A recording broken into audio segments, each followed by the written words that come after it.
예, 안녕하십니까. 저는 상명대학교 화학에너지공학과의 강사 교수라고 합니다. 만나서 반갑습니다. 생활 속 독성 물질에 대해서 이제 유익한 정보를 많이 알려주고 계신데요. 이제 한국인들이 가장 많이 쓰는 주방 기구인 밥솥을 잘못 사용하면 중금속을 먹게 될 수 있다고요.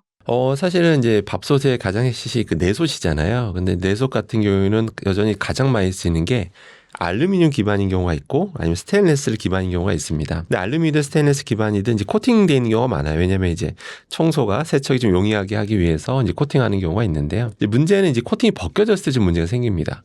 코팅이 벗겨지게 되면 이제 금속 성분이 그대로 이제 노출이 되게 되는데요. 일단 알루미늄 같은 경우는 일단 중금속은 아닌데요. 근데 그 자체가 거기서 이제 밥을 하거나 각종 요리를 하게 되면 알루미늄 성분이 용출이 돼요. 뭐 실험적으로 다 증명이 됐고요. 근데 그 용출돼서 우리가 먹게 되면 사실은 건강하신 분들이나 신장이 건강하신 분들은 걱정하실 필요가 없습니다. 왜냐하면 체내에 불필요한 알루미늄들은 신장통에서 다 배출된다고 알려져 있고요. 근데 문제는 사람이 시간이 지나면 나이를 들잖아요. 그러면 신장 기능이 떨어질 수도 있고 건강에 문제 있는 분들은 이제 알루미늄 성분이 축적이 되는데 자칫 뇌에 축적될 경우에는 이게 알츠하이머 등과 관련이 있다는 연구 결과가 많습니다. 그렇기 때문에 그 자꾸 코팅 벗겨진 거는 이제 버려라, 교체하란 말이 그래서 나온 거고요. 스테인리스 기본적인 조심을 해야 됩니다. 스테인리스가 자체가 있고 스테인리스의 기반으로 코팅된 게 있는데요. 일단 코팅이 벗겨지면 어떤 일이 벌어지냐면 스테인리스가 그대로 노출되잖아요. 스테인리스가 뜻이 뭐죠? 스테인리스, 녹이 잘 안 쓴단 말인데 그래서 굉장히 안전한 소재는 맞아요. 당연한 건데 근데 안전한 소재인데도 막 등급이 있잖아요. 여러분들 등급이 있다는 건 뭐죠? 등급이 높을수록 뭐 녹이 잘 안 쓴다 이런 말을 하잖아요. 그러니까 녹이 잘 안 쓰는 거지 영원히 안 쓰는 건 아닙니다. 관리 잘못하면 그런 거 부식된 거 본 적 있으실 거예요.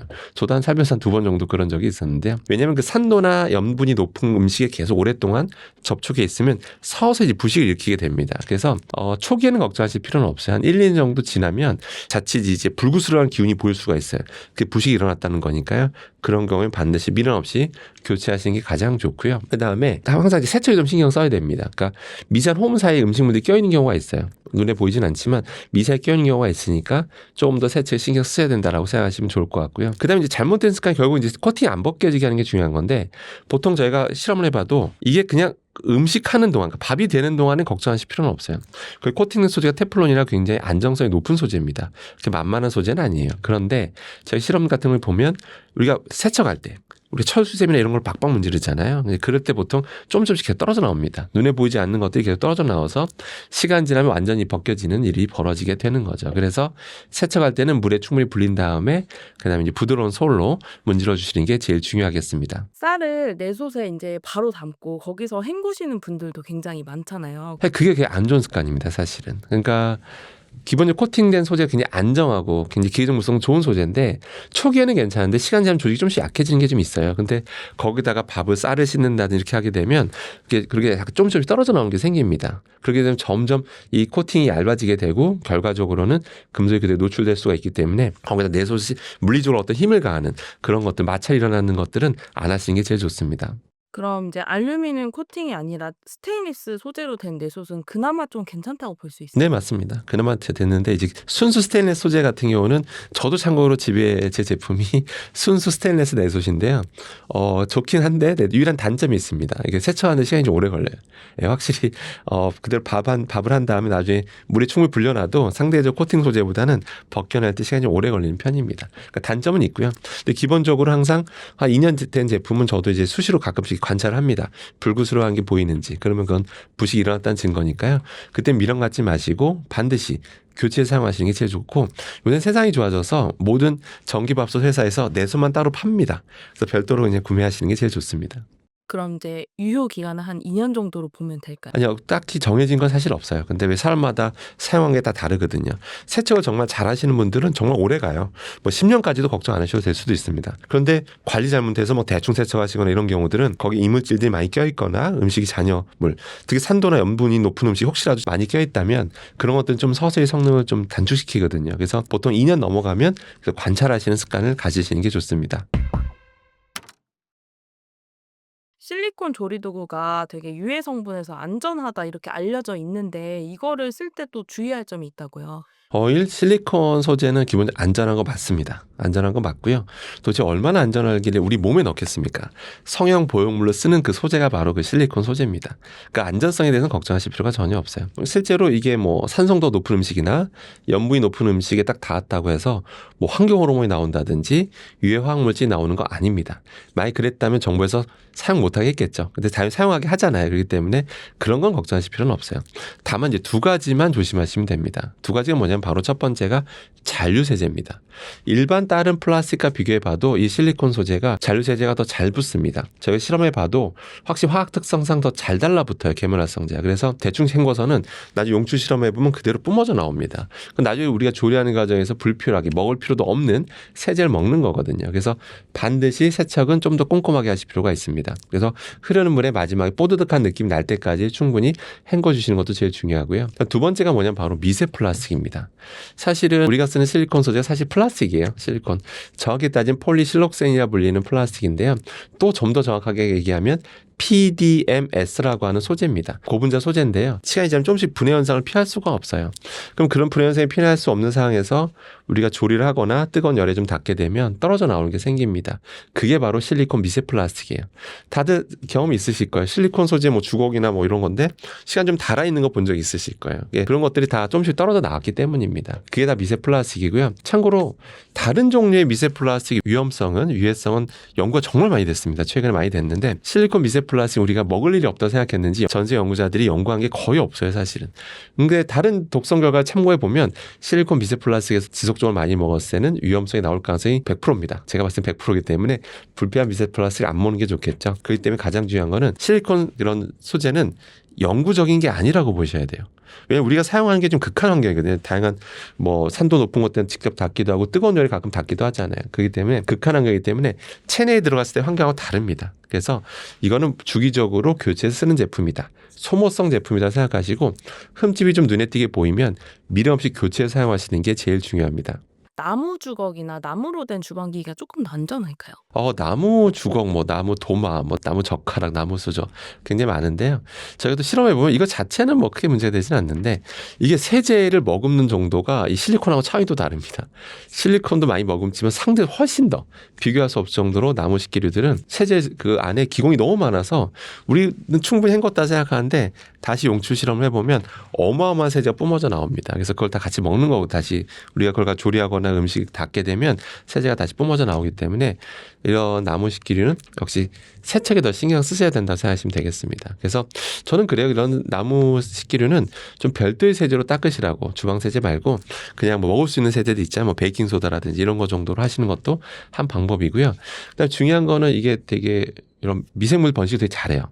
기공도 많은데 그 음식물 찌꺼기도 있을 수 있고 수분도 많으니까 이게 조건만 맞으면 미생물 번식이 너무 잘합니다. 그래서 이거 되게 습한 주방에서 보관하잖아요. 근데 그 바람직한 건 아니고 가급적이면 좀 가끔씩 햇빛에 좀 알려주는 것도 한 방법이겠습니다.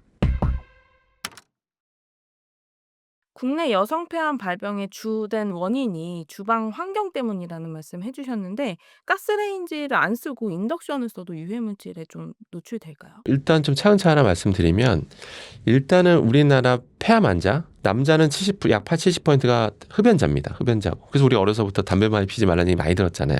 폐암 걸릴 가능성이 높아지니까. 팩트잖아요. 근데 여성 폐암 환자는 완전히 얘기가 다릅니다. 우리나라입니다. 우리나라 여성 폐암 환자의 약 90%는 비흡연자입니다. 담배를 피지 않는데도 폐암에 잘 걸린다는 거죠. 근데 이거에 대해서 이제 많은 학계에서도 이제 이걸 좀 궁금한 거예요. 왜 이렇게 담배도 안 피는데 여성들은 폐암에 잘 걸릴까? 우리나라 여성들만 유전적으로 뭔가 문제가 있는 걸까? 근데 이상하잖아. 우리나라만 유전적으로 이상한 게 있을 리는 없잖아요. 그래서 그거를 꼽은 여러 원인 중에 하나를 지금 주방 문화로 많이 꼽고 있습니다. 기본적으로 우리나라는 가스레인지 보급률이 높은 편이거든요. 미국은 30%대예요. 근데 우리나라는 거의 90% 이상이 다 가스레인지 많이 의존하고 있는데 미국에서는 가스레인지 자체를 퇴출시키려고 했었어요. 미국의 캘리포니아주와 뉴욕주에서는 가스레인지 자체를 판매 금지하는, 사용 금지하는 그런 법안이 제출됐었습니다. 지금 참고로 소송 중이고 아직 결론은 안 났습니다. 참고로 왜 그러냐면 가스레인지 켜는 것만으로도 유해 화학물질이 공중 많이 날아가니까. 대표로 이산화질소가 많이 날아가는데 이게 자동차 배기가스에서 나오는 거랑 똑같습니다. 이걸 계속 들이마시니까 폐에 치명적이거든요. 그런 이유가 있었어요. 가스레인지가. 자, 그런데 그럼 가스레인지 안 쓰고 전기레인지. 전기레인지는 크게 하이라이트하고 인덕션을 나뉘는데 그럼 이거는 괜찮은가라고 질문 주실 수가 있는데 그렇지 않습니다. 전기레인지도 가스레인지가 좀 더 나은 거지 기본적으로 요리할 때 생기는 위험성이 사라지는 건 아니에요. 대표적인 게 뭐냐면 우리가 하이라이트든 인덕션이든 표면 온도를 이렇게 보면 순식간에 200도 이상 올라갑니다. 200도로 올라간 상태에서 우리가 거기서 지지고 볶고 튀고 굽는 행위를 하면 어떤 일이 벌어지냐면 정말 어마어마한 일이 벌어져요. 그런 200도 이상의 그런 조리를 뭐 지지고 볶고 튀고 구우면 수많은 미세 유증기가 날아가는 거, 눈에도 안 보일 정도 유증기가 날아가는 건 기본이고 그 요리의 그 성분 중에 분해되는 것들이 생겨요. 분해 생성물들이 공기中막 날아갑니다. 그래서 옆에 공기청정기 틀어놓으면 막 불을 뿜잖아요. 뭐 삐삐삐삐 소리 나면서 그게 그래서 그런 겁니다. 그게 단순히 수분 때문만은 아니에요. 또 공기중에 날아가는 거지 아크릴레인이라는 것도 많이 생기는데 그게 담배 필 때 나오는 거랑 똑같아요. 그걸 요리하시는 분은 계속 들이마신다는 거죠. 그러니까 굉장히 상대적으로 취약한 거 맞고요. 이렇게 말씀드리면 이거 너무 공포를 조장하는 거 아닌가 이렇게 생각할 수가 있는데 그렇지가 않습니다. 작년에 충격적인 결과가 나옵니다. 우리나라 초중고등학교 급식 종사자분의 약 32%가 폐 이상 소견을 받았습니다. 이거 충격 32% 엄청나게 높은 수치입니다. 연령대도 다양한데 32%가 폐 이상 소견을 받았다는 거예요. 그분들 하루에 8시간 정도를 계속 그런 조리흉, 유해 화학물질, 요리하면서 나오는 여러 가지 조리흉들에 대해서 하루에 8시간씩 노출되시잖아요. 그게 장기간 계속 노출되다 보니까 폐 이상 한 현상이 폐의 어떤 유해성이 드러났던 거죠. 그렇기 때문에 기본적으로 그런 고온에서 여기서 고온이라면 200도 이상입니다. 그 상태에서 요리를 하게 되면 유해 물질이 많이 날아간다고 보셔야 돼요. 따라서 레인지 후드 켜는 건 기본이고요. 그리고 환기를 잘 하셔야 되는데 보통 옆에 있는 창문 하나 여는 건 환기가 아닙니다. 저희 실험해 보면 농도가 잘 안 떨어져요. 실제 2개 이상 여셔야 됩니다. 옆에 하나 열었으면 딴 것도 하나 크게 여셔야 돼요. 그래서 공기순환이 잘 되면서 유해물질 농도가 확 떨어집니다. 제 실험적으로 직접 확인까지 한 겁니다. 그래서 그런 식으로 요리하시는 게 제일 좋고요. 더 좋은 건 뭐냐면 지지고 볶고 튀고 굽는 과정에서 나온다고 했잖아요. 그럼 끓이는 과정에서 어떨까요? 보통 끓인다는 게 물을 기반으로 끓이잖아요. 그 상태에서 이것저것 넣고 끓여봤자 100도를 크게 안 벗어나요. 그 상태에서 조리하시는 게 제일 좋습니다. 뭔가 열을 가야 된다면 그냥 끓는 물에 데치는 거죠. 삶거나 데치는 거죠. 고기를 드시더라도 삶는 거죠. 그렇게 되면 유해물질이 공중에 날아가는 게 없습니다. 거의 무시할 만한 수준이에요. 그래서 항상 그런 정갈한 음식 요리 비중을 높이시는 게 요리하시는 분의 건강도 그렇고 그걸 먹는 사람의 가족의 건강도 더 좋아진다는 거 꼭 명심하실 필요가 있습니다. 그렇다면 이제 요즘 미세먼지 농도에도 굉장히 좀 예민하신 분들 많은데 미세먼지 농도가 높아도 창문을 열고 조리할 때는 꼭 환기를 하는 게 더 나은 저는 그렇습니다. 아무리 밖에 미세먼지가 높아도 요리하는 순간은 반드시 환기를 시킵니다. 그걸 안 하고 나면 집안의 공기가 굉장히 안 좋아져요. 그래서 창문을 열면 그 미세먼지가 밖에 들어오면 어떡하냐고 하는데 일단 그래도 조리흉 같은 건 빼내시고 창문 나중에 닫은 다음에 공기청정기를 가동시킵니다. 그렇게 해서 하는 게 전 더 현명하다고 판단하고 있습니다. 요즘 에어프라이기를 쓰는 분도 많은데요. 에어프라이기도 발암물질을 폭증할 수 있는 어떤 조건이 있다고 했어요. 그게 어떤 건가요? 일단 에어프라이어 자체는 위험한 건 아닙니다. 위험했다면 정부에서 못 팔게 했겠죠. 근데 팔게 하잖아요. 근데 문제는 없습니다. 그 자체는. 다만 중요한 건 온도라고만 기억하시면 됩니다.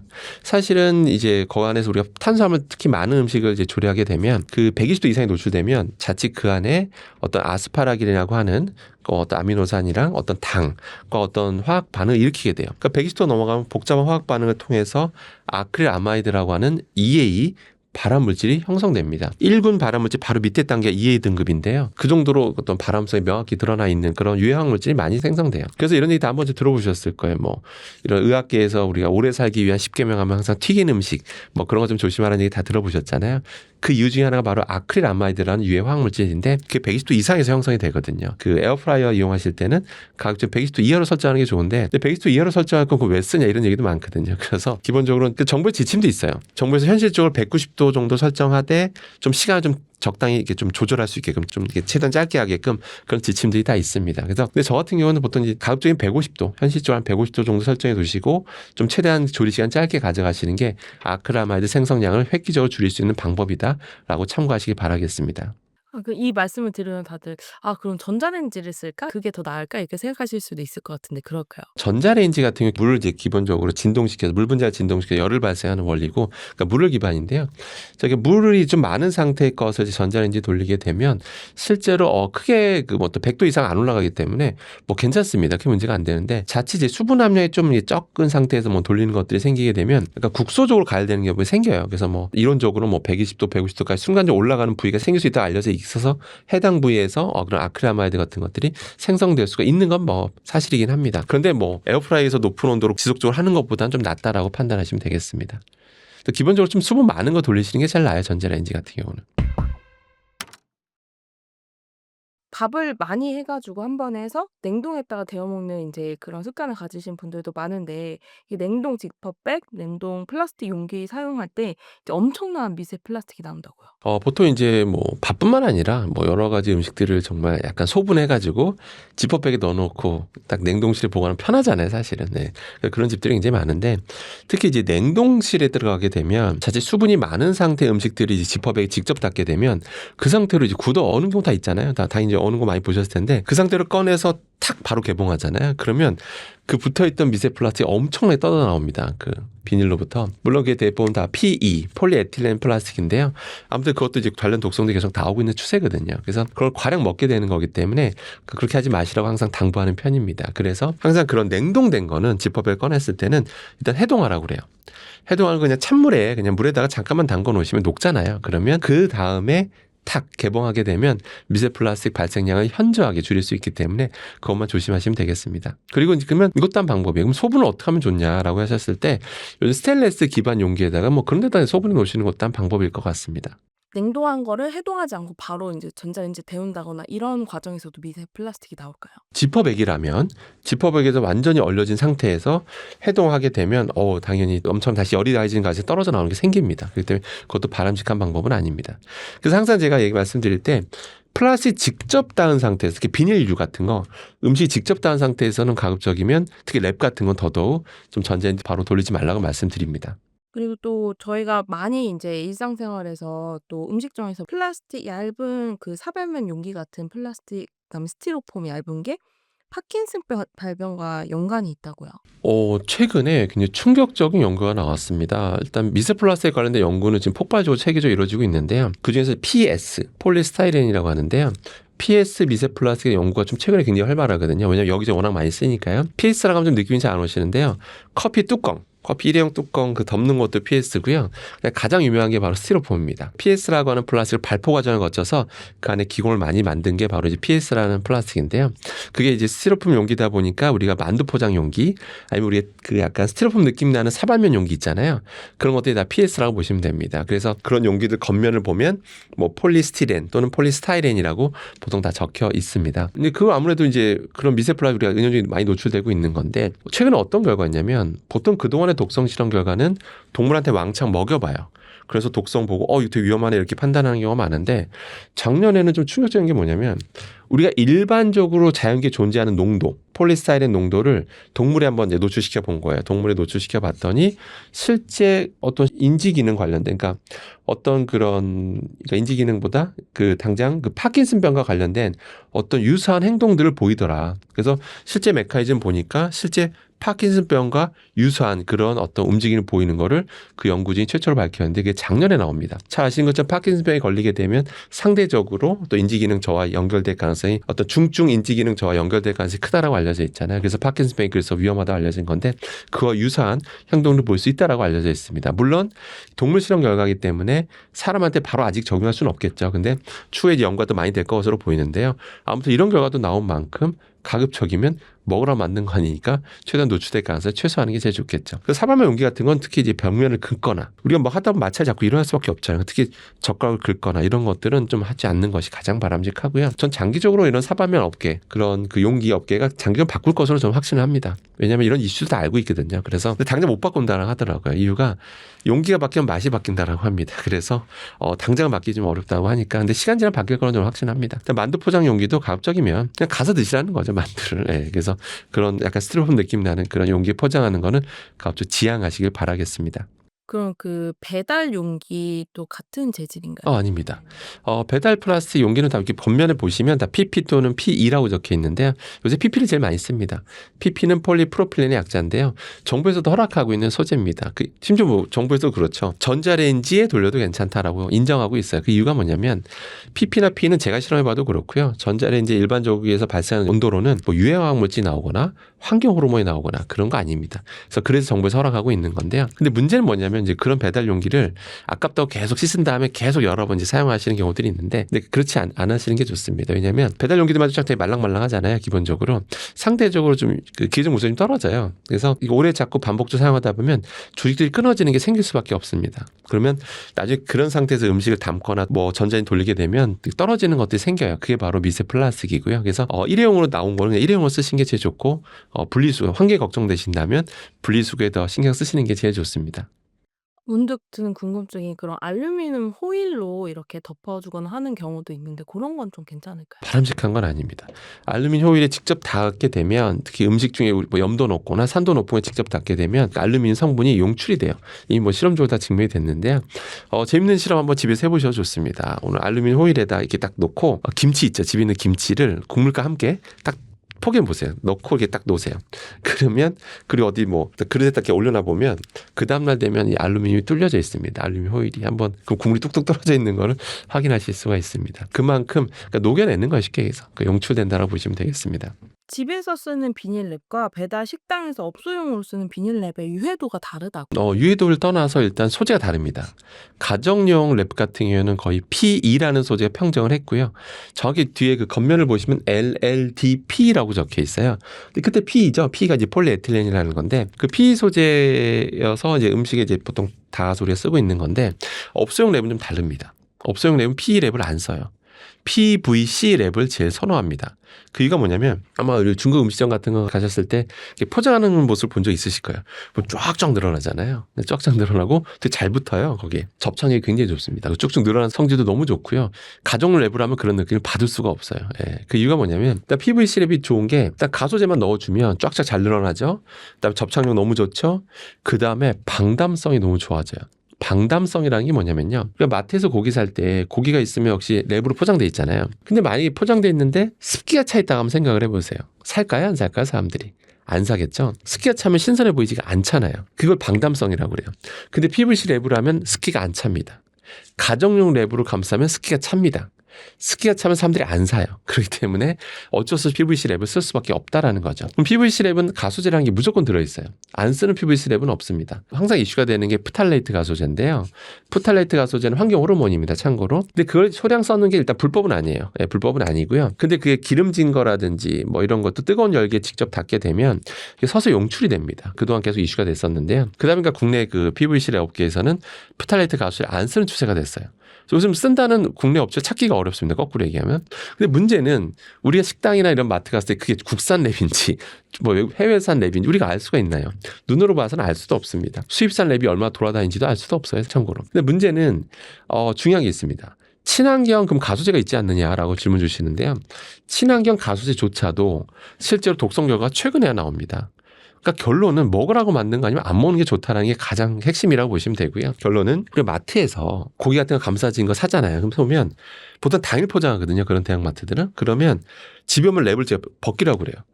그러니까 한마디로 랩 가리를 하는 거죠. 딱 PVC 랩을 벗긴 다음에 가정 랩으로 감싸서 포장하거나 아니면 드실 만큼만 구매해서 구워 드시는 게 제일 좋다라고 보시는 게 좋겠습니다. 그다음에 짬뽕 같은 거 배달시키면 뜨거운 걸 딱 랩을 포장하잖아요. 그러면 뜨거운 열기에서도 가소제가 용출되거든요. 그렇기 때문에 전 짬뽕 드시지 말라는 게 아니라 그냥 가서 드시라는 거예요. 갑자기 배달보다는. 그게 제일 좋다라고 생각하시면 좋을 것 같고요. 그리고 가정용 랩은 주의할 게 있습니다. 뭐냐면 저희가 직접 실험한 결과인데 어떤 음식의 식품을 랩으로 감싸요. 가정 랩으로 감싼 다음에 전자레인지에 한 30초 돌립니다. 30초 돌린 다음에 딱 랩을 뜯어요. 그다음에 이 당근만 특수현미경으로 관찰해봤습니다. 그랬더니 작은 미세한 알갱이가 정말 수도 없이 붙어 있습니다. 그게 다 미세 플라스틱이고요. 그렇기 때문에 음식에 직접 접촉한 상태에서 전자레인지에 돌린 행위는 매우 위험한 행위다라는 것을 꼭 기억하셔야 되겠습니다. 그래서 저는 랩을 쓰시지 말라는 게 아니라 전자레인지 쓸 때 음식에 직접 닿게만 하지 마시다라고만 항상 당부드립니다. 교수님 채널 영상 중에서 이제 가장 많은 분들이 보신 영상이 한국산 김, 미역이 유럽에서 수입 금지 조치가 되었다는 내용인데 그 이유가 뭔지 너무 궁금합니다. 많은 분들이 좀 오해도 하시는데 영구 금지된 것인가라고 생각하시는데 그건 아닙니다. 영구 금지된 건 아니고요. 그냥 그렇게 적발된 제품들이 있어서 그 해당 제품들이 이제 수입 금지 조치가 됐었다라고 보시면 되고요. 그러면 지금 앞으로도 그럼 이건 진행형이라고 질문 주신다면 진행형입니다.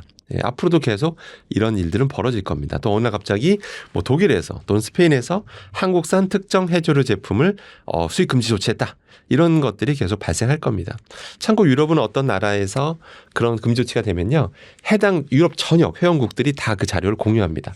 그럼 거꾸로 그 제품은 유럽 전역에서 그냥 수입이 판매가 안 된다고 생각하시면 됩니다. 그럼 도대체 왜 그랬을까요? 이유가 궁금하잖아요. 이유가 있습니다. 유럽에서는 어떤 기준치를 정해놔요. 식품 내 요오드 농도의 기준치가 있습니다. 20ppm이 넘으면 수입 금지됩니다. 근데 우리나라는 전혀 그렇지가 않습니다. 뭐 20ppm이건 5000ppm이건 10,000ppm이건 팔아도 아무 상관이 없습니다. 왜냐하면 우리나라는 식약처에서 아직 식품별 요오드 기준치를 정하지 않고 있습니다.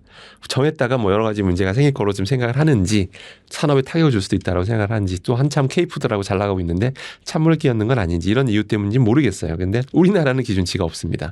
근데 유럽에서는 왜 이렇게 유별나게 요오드 기준치를 정해놓는 걸까요? 그들은 과학이 발달하지 않아서 의학이 발달하지 않아서 그런 걸까요? 아니겠죠. 독일 프랑스만 해도 우리나라보다 의학 역사도 훨씬 길고 의학 기술에 발달한 나라라고 다 알려져 있죠. 왜 그러냐면 과학적 근거를 하고 있습니다. 자기도 수많은 자료들을 보니까 사람들 일반적인 섭취량이라는 게 있잖아요. 해조류 관련해서 어떤 20ppm이 넘어가는 그런 식품들이 통용되게 되면 유통되면 일반적 섭취량 해야 됐을 때 들어온 양이 있을 거 아니에요. 그 양이 자기들 생각하는 위험 기준치를 넘어설 수 있다. 그렇기 때문에 식품별 기준치를 20ppm으로 정해놓은 겁니다. 그 정도 돼야 사람들 일반적인 평균 섭취량을 먹었을 때 안전하다라고 보는 거죠. 그럼 왜 그런 걸까요? 20ppm 넘는 것도 유통됐을 경우 요오드가 많이 들어오게 되면 갑상선 기능에 문제를 일으킬 수 있다. 갑상선 기능 저하증 또는 항진증 등을 유발할 수가 있기 때문에 이런 선제적인 조건에서 이거는 우리가 규제하는 게 맞다라고 판단하고 있는 거죠. 자, 그러면 이제 우리나라 돌아보도록 하겠습니다. 우리나라는 전혀 규제를 안 하고 있습니다. 왜 그런 걸지? 자, 그럼 차원 다 따져볼게요. 그럼 안 해도 되는 건지 한번 따져볼게요. 자, 요오드라고 하는 건 일단 없어서는 안 되는 겁니다. 갑상선 호르몬의 성분이에요. 구성 요소입니다. 없으면 큰일 나겠죠. 먹으라고 권장 섭취량도 있습니다. 식약처에서 권장 섭취량을 딱 정해놨어요. 하루에 150 마이크로그램, 150 마이크로그램 정도는 하루에 먹어줘야 된다. 당연히 먹어야죠. 없으면 안 됩니다. 무조건 먹어야 됩니다. 자, 그런데 근데 뭐든지 지나치면 위험성 나타나거든요. 그래서 일일 상한 섭취량이라는 게 있어요. 이건 넘지 마라라는 게 있습니다. 세계보건기구에선 1100 마이크로그램. 이걸 절대 넘어서는 안 된다라고 일일 상한 섭취량 정해놨습니다. 대한민국은 얼마일까요? 대한민국의 일일 상한 섭취량은 2,400 마이크로그램입니다. 세계 기준보다 2배가 넘죠. 우리 K민족이 뭐 위대한 민족이어서 그런지 모르겠는데 요오드에 더 특별히 강한 유전자를 갖고 태어났는지 모르겠어요. 그런 자료는 없는데 아무튼 식약처에서는 2,400 마이크로그램까지는 괜찮다라고 보고 있는 거죠. 자, 그런데 좋습니다. 일일 권장량도 있고 상한 섭취량도 정해놨어요. 관리하고 있는 것 같잖아요. 자, 여기까지는 좋아요. 그런데 문제는 식품에 대한 기준치가 없어요. 그러니까 무슨 얘기냐면 예를 들어서 우리 구독자님이 미역국 한 그릇을 드세요. 미역국에 보통 미역 1g 들어가거든요. 자, 그런데 기준치가 없잖아요. 그러니까 어느 정도 요오드가 많이 포함된 미역을 먹는 건지 아닌지 알 수가 없잖아요. 독일에서 한번 적발된 농도가 5,000ppm이었거든요. 약 5,000ppm. 만약에 그 적발된 농도를 대입해 보면 아까 미역국 한 그릇만 먹어도 그 5,000ppm 농도로 존재하고 있다면 한 그릇만 먹어도 일일 상한 섭취량을 훌쩍 뛰어넘게 됩니다. 위험하다는 얘기죠. 근데 사람들은 알 수가 없어요. 미역국 한 그릇 먹으면 이게 100ppm짜리로 존재하는 앤지 10ppm으로 존재하는 미역인지 알 수가 있나요? 알 수가 없습니다. 왜? 판매업체에서 그런 걸 따질 필요가 없습니다. 판매업체에서는 그냥 미역 채취해서 건조하고 뭐 적당히 처리해서 팔면 내외 검사할 필요가 없습니다. 요오드에 대해서. 왜 우리나라는 관리를 안 하거든요. 자, 이렇게 말씀드리면 예상 댓글을 한번 제가 예상해 보겠습니다. 보통 두 부류로 나눠요. 하나는 무슨 소리냐. 요오드 많이 먹으면 더 좋은 거야. 라는 이제 댓글들이 있고요. 내가 아는 전문가는 요오드 많이 먹으라고 그랬어. 라고 이제 이렇게 하는 댓글이 있고요. 나머지 댓글은, 역시 맞아. 요오드 너무 지나치게 많이 먹으면 위험해. 안 그래도 우리나라 갑상선암 발병률 세계 1등인데. 라고 하면서 이제 댓글들이 두 부류로 나눕니다. 실제 여러분들 유튜브 내에 존재하는 수많은 전문가분들, 또 TV 속 전문가들을 보시면 두 부류로 나눕니다. 많이 먹으면 위험하다 분류, 많이 먹으면 괜찮다 분류가 나뉘게 되는데 그 이유가 있습니다.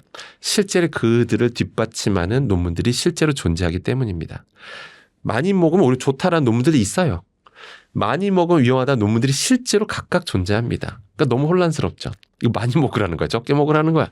그러니까 너무 혼란스럽죠. 그거에 대해서 한마디로 정리하는 논문이 한번 나옵니다.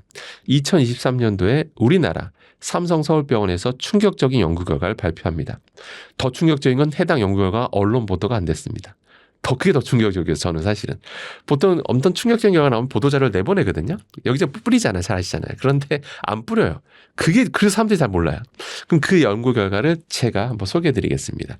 2023년 삼성서울병원에서 어떤 연구를 하냐면 아무리 봐도 우리나라가 갑상선암 발병률이 높은 거는 이상하다. 혹자는 이렇게 얘기해요. 아니 초음파 검사 많이 해서 그래. 건강검진 많이 하니까 그러니까 우리가 갑상선 결과적으로 뭔가 이상한 걸 발견하니까 추가 검진 받다 보니까 그래서 갑상선암이 많이 우리가 확인되는 거지 초음파 검사 많이 안 했으면 갑상선암 많이 나올 일이 없어라고 얘기하는 분들이 있을 거예요. 그 연구진이 똑같이 얘기를 해요. 근데 그렇게 말하기엔 너무 이상하다라는 거예요. 왜냐하면 건강검진 안 받는 젊은 층들이 있죠. 젊은 층도 몸이 이상해서 병원에 옵니다. 검사를 해봐요. 근데 갑상선암이에요. 물론 갑상선암에서 착한 암이라 불리는 유두암이라는 게 있습니다. 좀 유두암 말씀드린 겁니다. 근데 그것도 암은 아니기 때문에 좀 이제 우리가 적극적으로 치료해야 된다고 보고 있죠. 아무튼 그나마 착한 암이라는 유두암이지만 갑상선암 발병률이 정기 검사를 안 받는 젊은 층에서도 많이 나타난다는 거죠. 이상하잖아요. 다른 나라랑 비교해봐도 많이 나온다는 거예요. 젊은 층에조차도. 그럼 이건 분명히 대한민국 국민이 상대적으로 갑상선암에 잘 걸린다라는 지표라는 거죠. 그럼 이제 연구진이 확인해봐요. 이게 도대체 왜일까? 왜 한국 민족이 왜 갑상선암에 유독 더 잘 걸릴까라고 봤더니 가장 원인 중에 꼽는 게 우리나라는 해조류 섭취량이 세계 압도적 1등입니다. 일본이라고 생각하시는데 아닙니다. 일본은 앞지른 지 오래됐고요. 우리가 1등입니다. 압도적으로 해조를 많이 먹는 나라인데요. 김미역 같은 거 많이 먹잖아요. 자, 그래서 아무래도 요오드가 원인 중에 하나로 꼽히니까 이제 본격적으로 요오드 검사를 합니다. 그런데 이 연구진이 뭐라고 하냐면 그동안 연구 결과들이 왜 들쑥날쑥하냐, 일관성이 없냐라고 지적을 하는데 그랬더니 그 이유가 있어요. 단순히 체내의 요오드 농도를 단순 검사했다는 거예요.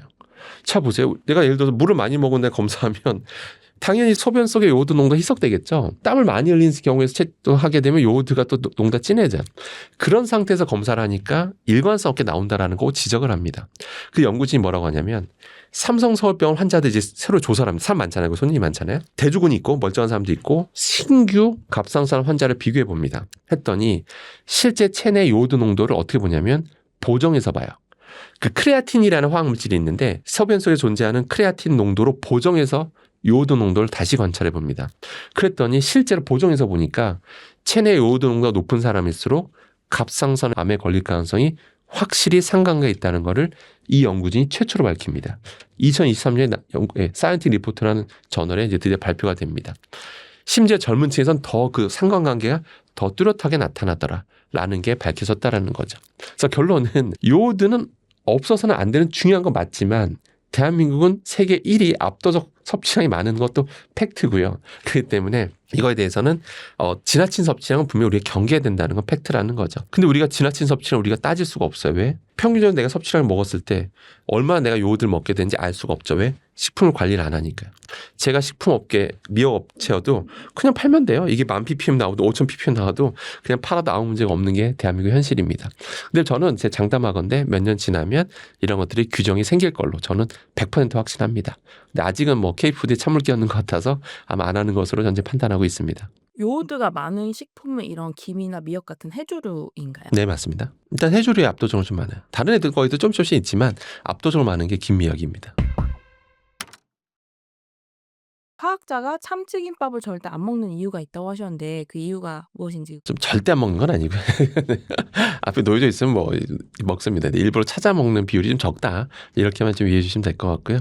일단은 참치는 아무 잘못이 없고요. 참치 통조림 업계도 아무 잘못은 없습니다. 그들이 무슨 잘못을 했겠습니까? 그런데 사실 환경 오염 때문에 나타난 일이다라고 이제 생각하시면 될 것 같아요. 사실 정부 조사 결과를 기반으로 말씀드리겠습니다. 정부의 가장 최근 레포트를 가지고 말씀드리면 우리나라를 한번 조사를 해본 거예요. 메틸수은이 되게 유해 금속이거든요. 메틸수은이 많이 우리가 몸에 쌓이게 되면 잘 배출이 안 돼요. 많이 쌓이게 되면 신경계통에 영향을 준다라고 하는 그런 연구가 명확하거든요. 그러니까 전 세계에서 다 관리해요. 이 유해 금속 메틸수은은요. 당연히 우리나라도 관리하겠죠. 근데 우리나라 이제 조사해 보니까 한국 사람이 메틸수은의 가장 많이 노출되는 기여율, 노출 기여율이 1등이 뭔가라고 조사를 해서 발표합니다. 그게 바로 다랑어류였습니다. 다랑어류. 그럼 다들 이러세요. 내가 다랑어류를 먹나라고 이제 생각을 하십니다. 여러분들 많이 드십니다. 주로 가다랑어를 많이 드세요. 가다랑어로 참치캔을 만드는 경우가 많습니다. 그래서 우리가 참치캔을 많이 먹은 사람일수록 상대적으로 메틸수은에 더 많이 노출될 수밖에 없는 건 팩트다라는 건 현실입니다. 그렇기 때문에 그럼 바닷속이 왜 그 수은 농도가 높냐 이거죠. 메틸수은 농도가 높냐면 지금 이 순간에도 공장 폐수 등을 통해서 계속 바다로 흘러들어가고 있습니다. 근데 그런 게 흘러들어가면 바다라는 게 물은 증발하잖아. H2는 증발하지만 그런 건 증발을 안 해요. 계속 쌓여나가니까 바닷속 농도와 그런 유해물질 농도가 높아져 가고 있는 게 현실입니다. 당연히 그 안에 존재하는 서식하는 생물체들, 특히 상위 포식자로 갈수록 메틸수은 농도가 높아지는 건 이상할 게 없죠. 상어에서 높게 나옵니다. 뭐 청새치, 황새치 이런 거에서 높게 나오고요. 나는 상어 먹을 일이 없는데 라고 생각하시는데 그렇지 않고요. 여러분 회덮밥에 쓰이는 그 생선이 바로 상어입니다. 상어 은근 많이 잡혀요. 그래서 그거 물론 회덮밥이 뭐 가끔 별미실 테지만 아무튼 상어도 우리가 은근 많이 먹는다라고 보시면 됩니다. 그렇기 때문에 저는 이런 것들 드시지 말라는 게 아니라 가끔씩 먹는 별미라면 제일 좋고요.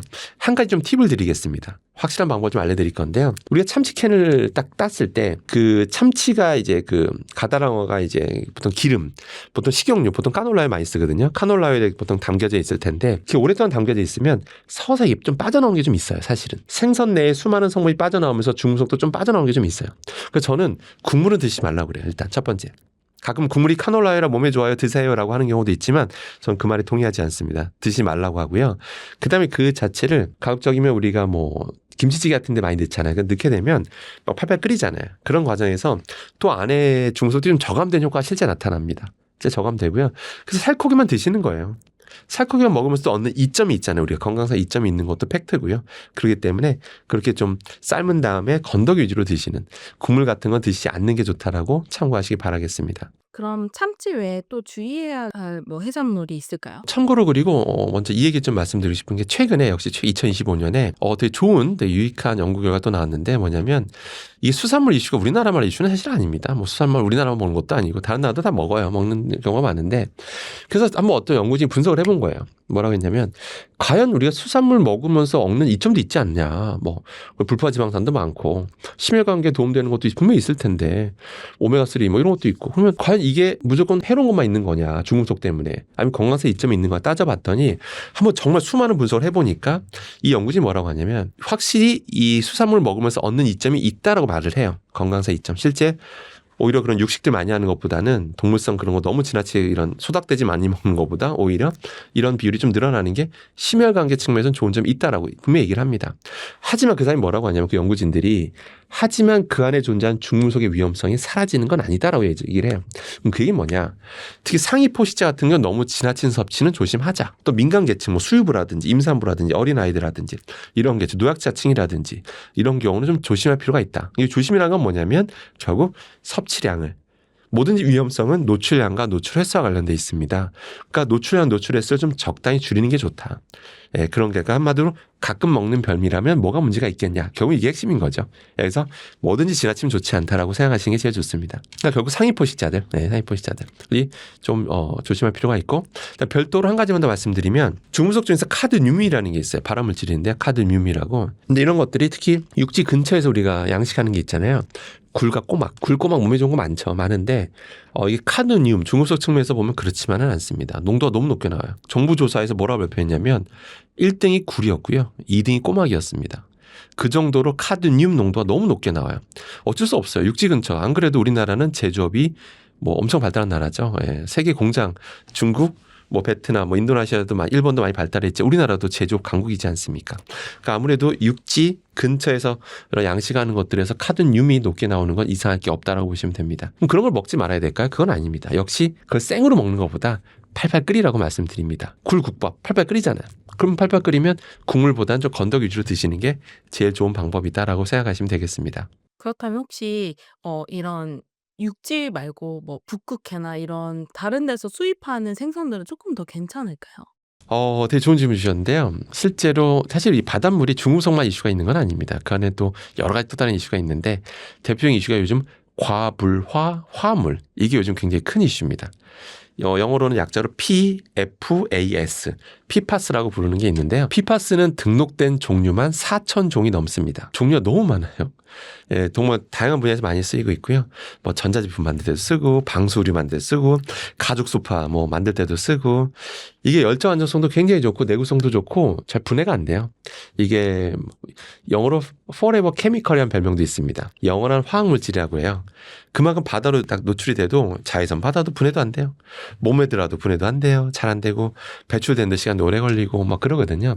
몸에 쌓이면서 여러 가지 문제 일으키니까 전 세계 좀 관리하고 있는 건데요. 최근에 그 정부 조사 결과랑 유럽 조사 결과를 봤는데 충격적이었습니다.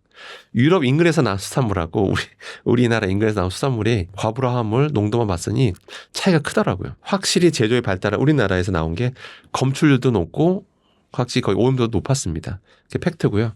그래서 만약 고등어를 드신다면 아무래도 뭐 노르웨이산 그런 걸 드시는 게 좀 더 낫다라고 생각하시는 게 좋습니다.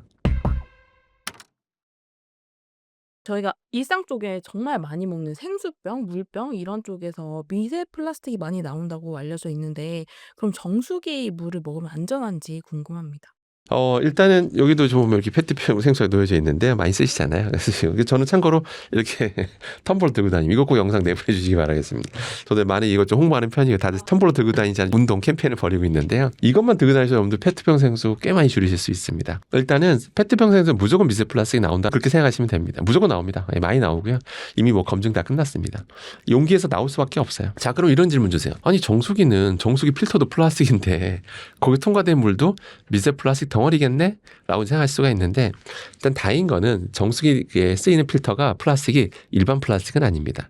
저희는 그걸 뭐라고 부르냐면 엔지니어링 플라스틱이라고 불러요.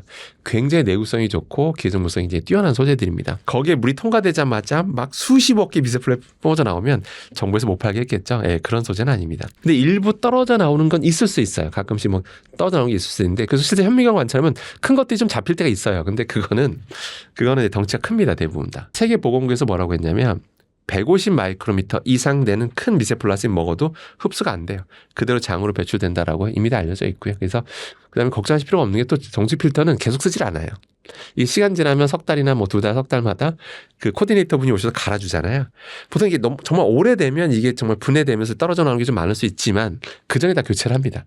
그렇기 때문에 너무 그렇게까지 걱정하실 필요는 없다고 생각하시면 좋겠습니다. 다만 이런 건 좀 있어요. 정수기도 좀 성능이 좀 다릅니다. 아무래도 좀 이 정수기인데 좀 부피가 큰 것들이 있어요. 저수조를 갖고 있는 것들이 있어요. 저수조. 왜냐하면 필터 성능이 너무 좋다 보니까 물이 지나가면 쫄쫄쫄 떨어져요. 그러니까 저수조에 담아뒀다가 우리가 딱 뭔가 갖다 대면 물이 콸콸 쏟아지는 건데 그러니까 물을 많이 받으면 어느 순간 멈추죠. 물이 안 나오는 경우 봤을 거예요. 그러니까 답답하니까 요즘 나온 게 직수관, 뭐 직수 정수 이런 게 나오잖아요. 그 필터가 구멍이 좀 커서 그래요. 상대 구멍이 큰 것들을 쓰니까 탁 넣었을 때 그냥 그 필터 지나서 바로 나오는 거거든요. 그런 게 분리 성능은 좀 떨어집니다. 참고로 저는 부피가 큰 걸 씁니다. 참고로 얘기하면.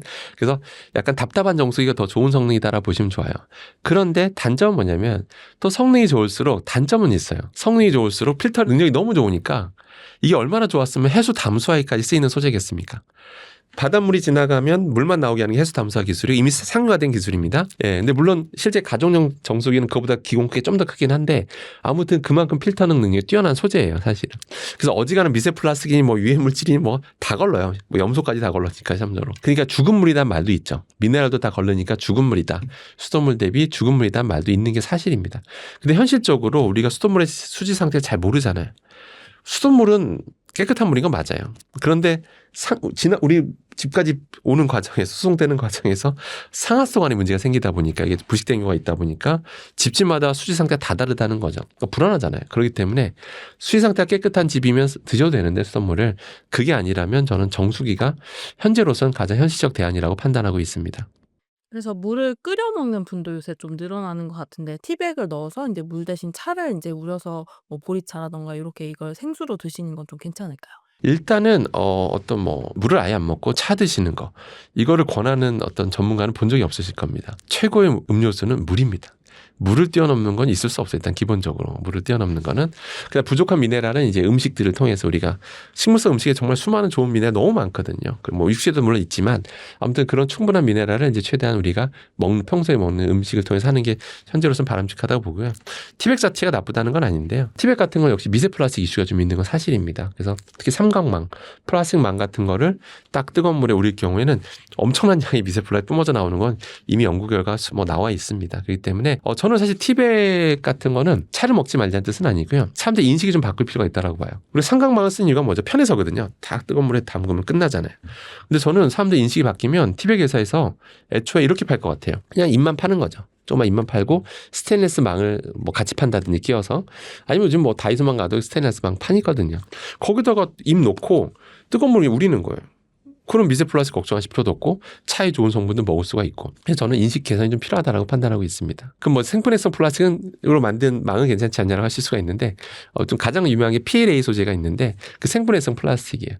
그걸 가지고 이제 이런 티백 업계에서 그걸 많이 활용하기도 하는데 정확하게는 이게 생분해성이 우리 몸에 들어와서 생분해되지 않을까 생각을 하는데 우리 몸에서 분해되는데 시간이 오래 걸립니다. 수주에서 수개월 걸리거든요. 그게 돌아다니면서 어떤 영향을 미치는지도 명확하지 않을 뿐더러 최근에 독성 결과도 나온 바가 있습니다. 그렇기 때문에 일단은 먹으라고 만든 거 아니면 안 먹는 게 제일 좋습니다. 생분해성 플라스틱 우리가 먹으려고 만든 거 아니거든요. 땅에 묻어서 분해시키려고 만든 그런 소재지 먹으려고 하는 게 아니라는 거 꼭 기억하실 필요가 있겠습니다. 그리고 여성분들이 많이 하는 젤네일이 유럽에서는 금지되었다고 하는데 그 이유가 무엇인가요? 작년 중순에 충격적 결과가 나오는데요. 유럽에서 특정 성분이 들어가 있는 젤네일을 아예 그냥 사용 금지, 판매 금지 뿐만 아니라 이 매대에 진열되어 있는 것도 판매 금지 다 회수하라고 합니다. 이런 경우는 흔치 않거든요. 보통은 그냥 유예 기간을 줘요. 뭐 내년 몇 년 언제부터 이제 판매 금지니 그때까지 다 판매하고 끝내라 이렇게 하는데 이상하게 너무 좀 극단적인 조치를 취합니다. 도대체 그 성분이 뭐였길래 문제됐냐면요. TPO라는 성분 때문이었어요. TPO가 들어간 성분이 굉장히 많거든요. 젤네일에는. 왜냐하면 그게 있어야지만 굳어요. 그게 있어야 딱 램프를 비쳤을 때 이제 화학 반응이 이제 시작되면서 딱딱하게 굳게 만들어주는 그런 역할을 하니까 없으면 안 되겠죠. 그래서 저희는 그걸 광개시제라고 부릅니다. 근데 그 TPO 가지고 이제 그 유럽 관련된 그 위원회에서 모여서 독성 결과 가지고 이제 뭐 이제 결정하는데 독성 결과 보니까 이게 확실히 일단 먹였을 때 확실히 생식계에 영향을 주더라. 독성이 명확하더라. 그래서 이거는 선제적으로 사용 금지해야 된다라고 하는 거예요. 근데 물론 이제 반론이 생깁니다. 그 금지 조치를 했는데 아니 먹여본 실험 결과 가지고 바르는 제품에 적용하는 게 이게 맞아? 라는 이제 그런 반론들이 제기가 됩니다. 근데 그거를 그 유럽 관련된 그 전문가들이 그걸 몰랐을 리는 없잖아요. 근데 왜 그랬냐면 이게 발라도 흡수가 된다. 체내에 들어간다. 충분히 들어갈 가능성을 배제할 수 없다. 실제 들어간 결과도 있고요. 그러니까 미량이지만 들어가서 이게 나중에 어떤 결과를 일으킬지 먹었을 때 저 정도면 들어갔을 때 혹시라도 피부로 흡수됐을 때 이러한 결과들은 이건 나중에 예측하기 힘들다. 그러니까 나중에 결과 나올 가능성이 있으니까 선제적으로 조치한다는 의미로 우리가 해석할 수가 있는 거예요. 그래서 그렇게 선제적으로 한다는 건데 우리나라는 현재 어떤 상황이냐면 아직은 전혀 고려 대상이 아닙니다. 현재 TPO가 들어간 제품들은요 다 팔아도 되고요. 아무 문제가 없습니다. 그래서 그럼 이거 쓰지 말아야 될까라고 생각해 볼 수가 있잖아요. 저도 내 생각을 해봤는데 전문가로 생각해 봤는데 아직은 지금 사용 금지할 만한 근거는 아직은 좀 불분명해요. 충분하지 않다라고 보시면 됩니다. 왜냐하면 이게 TPO라는 성분이 되게 그 젤네 전체 성분 중에 좀 안정하게 존재하거든요.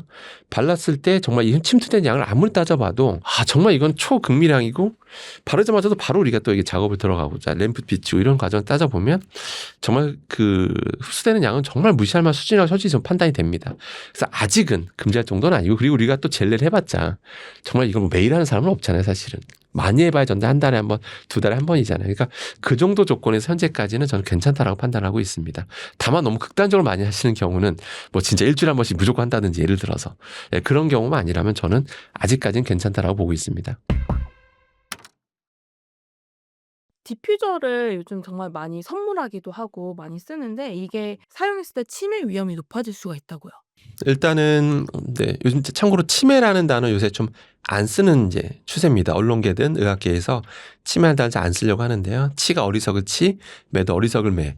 사실 병인데 어리석다는 말 쓰는 게 맞진 않잖아요. 그러다 보니까 중증 인지 장애, 뭐 중증, 뭐 인지기능 저하, 뭐 여러 가지 용어들로 요새 좀 바꿔서 부르는 추세라고 하니까요. 저도 이제 중증 인지 장애, 중증 인지기능 저하로 좀 말씀드릴 건데요.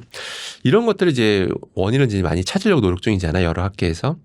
저는 그냥 유전이라고 보는 경우가 많았었는데, 또 유전이라고 보기엔 너무 이상한 게 많은 거예요. 예를 들어서 뭐 오키나와 장수촌 이런 장수촌들 보면 이런 인지기능 저하 현상이 별로 안 나타나더라 이거죠. 이상하잖아요. 그분들만 뭐 독특한 유전자가 있을 리는 없잖아요. 그죠? 특히 장수촌 분들 보면 되게 인지기능 저하가 잘 안 나타나거든요. 그럼 이게 단순히 유전만으로 설명할 수가 없다라는 거겠죠. 분명히 후천적 요인이 있다라는 건데 그 후천적 요인을 찾기 위해서 많은 학계에서 노력을 하고 있죠. 뭐 여러 가지 중금속이라든지 뭐 여러 가지 찾고 있는데, 근데 이제 어떤 학자가 작년에 어떤 연구를 했냐면 혹시 생활성 화학 제품들에서 중에서 혹시 이런 인지기능 저하 관련 있는 제품이 있지 않을까, 그걸 이제 조사를 한 거예요. 그래서 수많은 사람을 이제 분석을 합니다. 그래서 8개 제품을 딱 선정을 해요. 이거의 사용 빈도수와 실제 인지기능 저하와의 이제 관계를 살펴본 거예요. 했더니 특정 3개 제품을 많이 쓰면 쓸수록 인지기능 저하가 나타난다는 게 상관관계가 있다라는 걸 최초로 밝힌 논문이 이제 발표가 됩니다. 최근에. 그 3개 제품이 뭐였냐면요. 바로 손소독제, 그다음에 구강청결제, 방향제였어요. 그 3가지가 이제 기본적으로 좀 상관관 많이 쓰면 쓸수록 상관이 있다고 했는데, 제가 그 논문을 다시 분석해 봤는데 8개 제품 다 제가 봤을 때 다 상관관계가 있어요. 3가지가 관련이 있었다면 8개도 관련이 있을 수가 있는데, 왜냐하면 8개 중에 3개가 사용 빈도수가 제일 많은 제품들이에요. 제가 봤을 때 5개는 사용 빈도가 높은 게 아니었더라고요. 그래서 5개는 명확하게 상관관계 안 나타났던 것 뿐이고, 노출 횟수가 많았던 이 3가지가 좀 상관관계 명확하게 드러났던 걸로 보입니다. 그 3가지 제품의 공통점을 제가 살펴봤는데, 기본적으로 이게 보존이 오래돼야 되잖아요. 그죠? 기본적으로 이게 미생물의 성장에 영향을 주는 성분들이 있어요. 미생물에, 또는 살생물제, 아예 그냥 미생물을 죽이거나 약간 그런 성분이 있으니까 이게 보존 능력이 있는 거겠죠. 예, 그렇기 때문에 그러다 보니까 그런데 많이 들이마시거나 구강청결제 은근 삼키게 되잖아요. 그러니까 물론 이게 한두 번 가지고 뭐가 문제가 되겠어요. 근데 이게 지속적으로 계속 쌓였을 때는 상관관계가 있을 수 있다라는 연구가 나왔고, 물론 후속 연구가 더 돼야 되겠지만 그런 연구가 나온 만큼 좀 조심할 필요는 있겠죠. 대표로 구강청결제 같은 경우는 입에 우리 밤에 자기 전에 하고 뱉고 하지만 잔류하잖아요. 그때 한 번 더 물 한 번 더 헹구시라라고 좀 당부드리고 싶고요. 그 방향제 같은 경우는 쓰지 마시라는 게 아니라 너무 밀폐된 공간에서 쓰는 거는 좀 주의할 필요가 있고요. 특히 욕실 같은 데서 너무 밀폐돼 있잖아요. 그런 데서 쓰는 것보다는 쓰신다면 좀 멀리 두고 쓰고 집안 구석에 두거나, 그리고 주기적으로 환기해서 쓰시는 게 제일 좋다라는 거 꼭 명심하실 필요가 있습니다. 심지어 요새는 뭐 이게 그런 향 날아가는 거 조절할 수 있는 그런 기능이 있는 것도 있다고 들었는데, 약간 좀 더 은은하게, 최대한 은은하게 쓰시는 것도 한 방법이겠습니다.